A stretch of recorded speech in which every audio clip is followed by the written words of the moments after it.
우리는 지금 열왕기상의 마지막 22장을 묵상하고 있습니다. 오늘 함께 읽은 본문 말씀은 아합과 여호사밧이 하나님의 사람, 하나님 선지자 미가야의 예언을 무시하고 아람과의 3차 전쟁에 참여했다가 그 아합의 변장에도 불구하고 그가 죽음을 당한 사건을 다루고 있습니다. 마지막 열왕기상 20장부터 22장까지는 바로 아람과 이스라엘의 3번에 걸친 전쟁이 기록되어 있습니다. 앞선 2번의 전쟁에서는 이스라엘이 큰 전력 차에도 불구하고 승리했습니다. 하지만 이스라엘은 결국 3번째 전쟁에서 패하고 그 전쟁에서 이스라엘의 아합 왕은 죽고 맙니다. 성경 이스라엘의 왕 이 아합의 죽음이 하나님 말씀에 대한 불순종이었다라고 이야기합니다. 처음 2번에 걸친 전쟁에서 이스라엘은 승리했습니다. 누가 봐도 질 수밖에 없는 전쟁이었음에도 불구하고 이스라엘이 이길 수 있었던 이유는 이스라엘이 아람보다 강하거나 이스라엘이 아람보다 좋은 무기를 가진 것이 아니었습니다. 이스라엘과 아람의 관계는 마치 고양이 앞에 쥐와 같았습니다. 아람 왕이 이스라엘 왕에게 말한 내용을 보면 그 사실을 우리는 너무나 잘 알 수 있습니다. 열왕기상 20장 5절에 보면 아람의 왕 베나닷이 이스라엘 왕 아합에게 너의 은금과 아내들과 자녀들까지 다 내 것이니 내게 넘겨라 그렇게 요구를 합니다. 아람의 왕 베나닷이 요구한 것이 단지 재물이거나 영토였다면 그러한 요구는 강한 나라가 약한 나라에게 얼마든지 요구할 수 있는 것이었습니다. 그러나 베나닷이 아합에게 요구한 것은 재물만이 아니라 너의 아내, 자식들까지도 넘겨라 라는 것이었습니다. 이것은 너무나도 굴욕적인 요구였습니다. 아무리 강한 나라라 할지라도 이처럼 함부로 요구할 수는 없는 것입니다. 그런데 이와 같은 아람 왕의 요구에 이스라엘 왕 아합은 한마디도 못하고 꼼짝없이 원하는 대로 아내와 자식들까지도 주겠다 대답했습니다. 정상적인 사람이라면 이때 차라리 죽음을 선택할지언정 사랑하는 가족들을 적에게 넘겨줄 수는 없을 것입니다. 그러나 이스라엘 왕 아합은 이처럼 굴욕적인 요구를 처음에 받아들입니다. 이것은 당시 이스라엘이 얼마나 약한 국가였는지 또 아합이 얼마나 비겁했는지를 우리가 알 수 있습니다. 그런데 그런 이스라엘이 그렇게 약했던 이스라엘이 아람과의 전쟁에서 한 번도 아니고 2번이나 연속해서 승리했습니다. 그것은 전적으로 하나님께서 이스라엘과 함께 하셨기 때문입니다.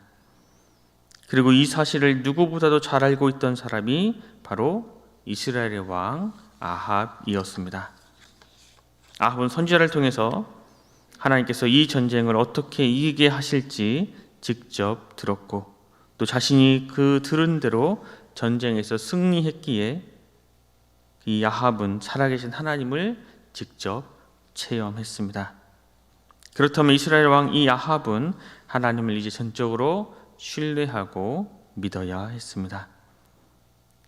살아계신 하나님의 말씀에 불순종했을 때 어떤 결과가 찾아올지 알고 또 하나님의 말씀에 순종했을 때에 어떻게 승리할 수 있었는지를 알았기에 두려운 마음을 가지고 하나님의 말씀대로 이스라엘을 이제 다스려야 했습니다.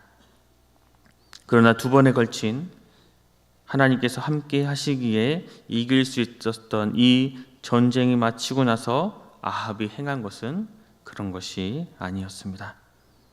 그가 행한 것은 나봇을 죽이고 나봇의 포도원을 빼앗는 것이었습니다. 참으로 기고만장한 일이 아닐 수 없습니다. 2번에 걸친 전쟁에서의 승리, 자신이 그토록 원하고 바랐던 포도밭의 획득, 그리고 3년 동안이나 전쟁 없이 평화로운 시대를 보내면서 아합은 기고만장할 대로 기고만장했습니다. 그리고 전 같으면 꿈도 꿀 수 없었던 아람과의 전쟁을 스스로 선포했습니다. 오늘 본문 29절 말씀을 함께 읽겠습니다. 본문 29절 말씀입니다. 이스라엘의 왕과 유다의 여호사밧 왕이 길르앗 라못으로 올라가니라. 여기서 이스라엘 왕은 아합입니다. 본문에서는 북이스라엘의 왕인 아합의 이름이 언급되지 않고 있습니다. 남유다 왕인 여호사밧의 이름만 나옵니다. 이러한 차별적인 기록 방식은 본문에서 계속 반복되어 나타납니다. 이는 선지자 미가야가 예언하였던 하나님의 말씀을 무시하고 죽음을 자초하는 이 아합의 이름을 생략하고 단지 이스라엘의 왕이라 라는 표현을 함으로 거리를 주면서 그가 하나님의 보호에서 이제 벗어나 죽을 운명에 처한 존재임을 암시하고 있는 것입니다. 어쨌든 아합은 유다의 왕 여호사밧과 함께 당시 아람이 지배하고 있던 길르앗 라못을 빼앗기 위해 전쟁을 선포하고 길르앗 라못으로 행했습니다. 길르앗 라못은 본래 솔로몬 시대의 이스라엘의 땅이었습니다. 그것은 교통과 군사적 요충 지역기에 아합이 탐을 낼 만한 곳이었습니다. 그런데 아합은 어떤 사람이었습니까? 한때 아람의 왕 벤하닷에게 말 한마디도 제대로 못하고 가족들을 넘겨줄 정도로 아주 나약하고 비굴한 사람이었습니다. 그러나 아합이 이제 똑같은 상대를 향해서 담대하게 전쟁을 선포한 것입니다. 아합이 갑자기 용감해졌을까요? 본문 30절 말씀을 제가 읽겠습니다. 이스라엘의 왕이 여호사밧에게 이르되 나는 변장하고 전쟁터로 들어가려 하노니 당신은 왕복을 입으소서 하고 이스라엘의 왕이 변장하고 전쟁터로 들어가니라. 이스라엘 왕 아합은 변장을 하고 전쟁터로 갔습니다. 변장을 했다는 것은 왕이 왕의 옷을 입지 않고 일반 병사의 옷을 입었다는 말입니다. 그렇다면 왜 변장을 했을까요? 혹시라도 적들이 자신을 알아보고 자신을 직접적으로 공격해 죽일지도 모른다는 두려움 때문이었습니다. 전쟁터에 나가 죽을지도 모른다는 이 두려움 때문에 왕이 일반 병사의 옷을 입고 전쟁에 나간다는 것은 이때 당시의 상식에 전혀 맞지 않는 행동인 것입니다. 그럼에도 불구하고 전쟁터에 나간 이유는 400명의 선지자들이 이번 전쟁에서 승리할 것이라고 한 그 거짓 예언을 믿었기 때문입니다. 그러나 한편으로는 자신이 싫어했던 그 한면의 선지자 그 미가야의 말, 즉 아합을 전쟁터에서 죽이기 위해 하나님께서 400명의 선지자들에게 거짓말을 시켰다는 이 말이 마음에 걸려 변장을 하고 전장에 나간 것입니다. 이때 아람 왕은 정예 요원 약 30명을 선발해서 이스라엘 왕 아합을 잡으라 라는 특별한 명령을 내립니다. 이 정예 요원은 일반 병사 복장을 한 아합 왕을 찾지 못해 그들의 임무를 수행하지는 못했습니다. 그런데 그 순간 누군가가 무심코 쏜 화살이 아합 왕의 갑옷 솔기에 맞았습니다. 이 솔기는 갑옷과 갑옷 사이를 이어주는 이음의 부분입니다.